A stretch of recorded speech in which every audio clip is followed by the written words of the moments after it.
ছোলা বিজ্ঞানভিত্তিক নাম সেসার এরিয়েটিনাম। উপকারী দিক। ছোলায় কিছু উপকারী দিক রয়েছে।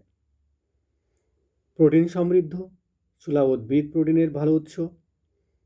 এটি দেহের কোষ গঠনে ও মেরামতে সহায়তা করে থাকে। রক্তের শর্করা নিয়ন্ত্রণ করে।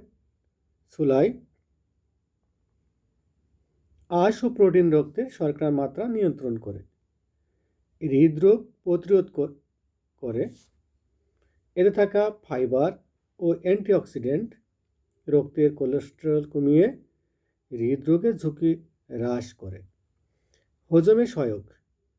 ছোলায় থাকা ফাইবার হজমে সাহায্য করে থাকে। ওজন নিয়ন্ত্রণে সহায়তা করে। এটি পেট ভরিয়ে রাখে, ফলে অতিরিক্ত খাওয়ার প্রবণতা কমে। হাড় ও রক্তের জন্য ভালো। ছোলায় থাকে লৌহ, ম্যাগনেসিয়াম, ক্যালসিয়াম, জিঙ্ক, ফসফরাস, যা রক্ত গঠন ও হাড় মজবুত করতে সহায়তা করে। চুল ও ত্বকের জন্য উপকারী। এতে থাকে ভিটামিন বি, আয়রন, প্রোটিন, যা চুল পড়া রোধ করে ও ত্বক সুন্দর রাখে। এর কিছু কিন্তু ক্ষতিকরও দিক রয়েছে। ছোলায় থাকে ফাইটিক অ্যাসিড, যা জিঙ্ক, আয়রন, ক্যালসিয়াম শোষণে বাধা দেয়।